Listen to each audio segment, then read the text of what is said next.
L'Inferno is a silent film released by Milano Films on March 10th, 1911. Based on the Inferno chapter of Dante Alighieri's literary classic The Divine Comedy, this film stands not only as one of the earliest known films to depict hell on screen, but also as the first feature-length film to ever be released by Italy. For as long as the idea of hell has existed in our minds, humanity has been obsessed with it. Hell, as Western culture understands it, has had countless interpretations dreamt up by countless minds dating back as far as the Bible. But none have quite captured the public imagination the way Inferno by Dante did. First conceived in the 14th century, his depiction of hell, with its 9 rings tormenting the souls of the damned based on their greatest sins in life, is a tale known by many, and the silent film that shared its name is one of the few movies to faithfully adapt it. But given how long ago this movie was made, it is not one that is talked about often. So with that in mind, does this milestone of the silent era deserve more recognition than it gets? Well, I'm gonna be honest with you right out the gate. Your opinion of this movie's gonna depend on how motivated you are to watch a silent movie, because unless you're a connoisseur of the old ways, this is gonna be more of an educational watch than an entertaining one.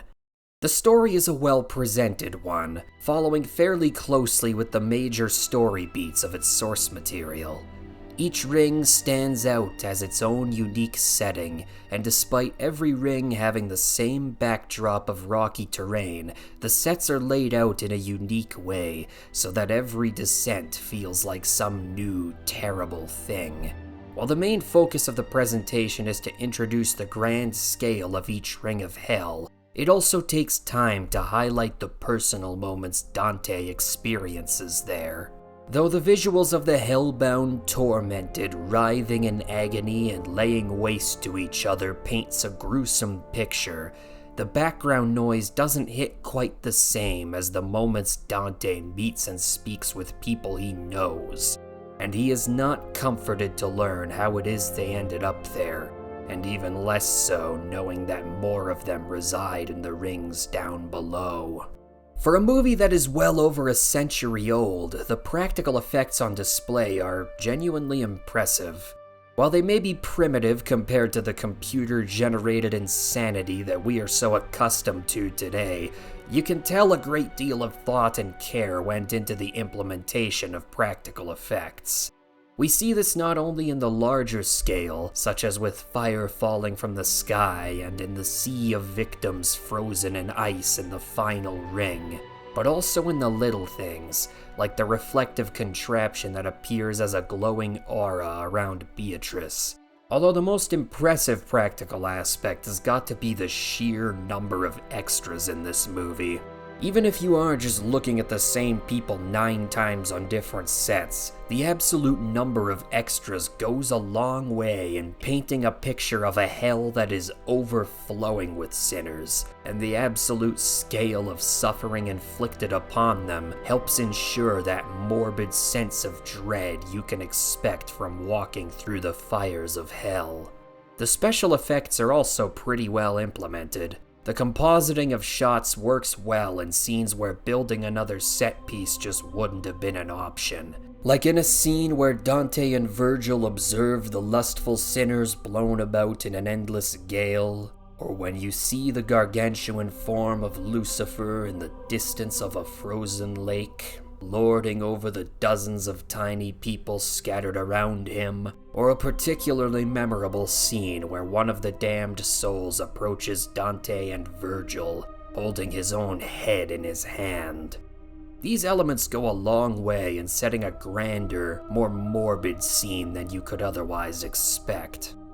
That being said, not all of the effects are up to snuff. When it comes to the costumes worn by the demons and the harpies, they are pretty primitive, and it's hard not to see them as anything more than regular people with face paint attached to wires. While the people dressed in their period clothing look appropriately majestic, it's hard to comment on anyone else's costumes as the vast majority of the extras are near nude, which feels appropriate for being a prisoner of hell, but also doesn't feel appropriate for a whole lot else, so I'm just gonna ignore it and let the camera fuzz keep me in a blissful state of are they or aren't they. Goofier instances of this, however, are with the animals. The three-headed Cerberus is very clearly just some puppeteered taxidermy abomination that doesn't do much to inspire fear. Feels like an instance where a bit more camera trickery might have helped make this thing more intimidating. While the Lion of Pride and the Panther of Avarice are more convincing, they have a similar problem, being rooted in place and not able to make you feel much worry for Dante as he tries to avoid them. And the shots involving wolves and hounds running about, yeah, they're just a bunch of dogs.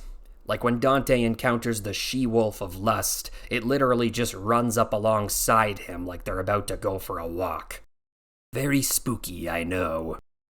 The acting here is very theatrical, with everyone from the actors to the extras gesticulating and writhing around like their lives depend on it. I know that given the lack of sound, the actors have to use body language to compensate. It works when it comes to the extras and the individuals whose lives we witness before their deaths. But in the case of Dante specifically, some of his exchanges look a lot more like he's arguing about who's gonna make the cut for the World Cup team, rather than damning someone he has malice in his heart for. His arms go here, there, and everywhere, and the range of emotion you see on his face doesn't always seem to translate to what he ought to be feeling. Last point to make, which may be so obvious that it may not be worth making, but that's never stopped me before, is that this is a very old movie. And yes, that means grainy, blurred, and sometimes damaged footage depending on which copy of this movie you're watching. If you want the best viewing experience, there's a colorized version available on YouTube, which from my experience is the easiest on the eyes. But even with that in mind, you're not getting a ray-traced 4K 60-frame experience no matter what copy you watch. But please try not to hold it against them. Okay? The final rating for this deep dive through the deepest depths is 7 out of 10. Though undoubtedly antiquated by today's standards, this movie still brings an impressive show to the table, with its thoughtful practical and special effects, as well as its well-paced and well-presented storytelling. Despite being limited by the technology and acting conventions of the time, this movie still paints a vivid picture of the place that collectively haunts all of our nightmares. If you're looking for an informative glimpse into old filmmaking techniques, and having an enjoyable time doing it, then L'Inferno would be as good a place as any to start.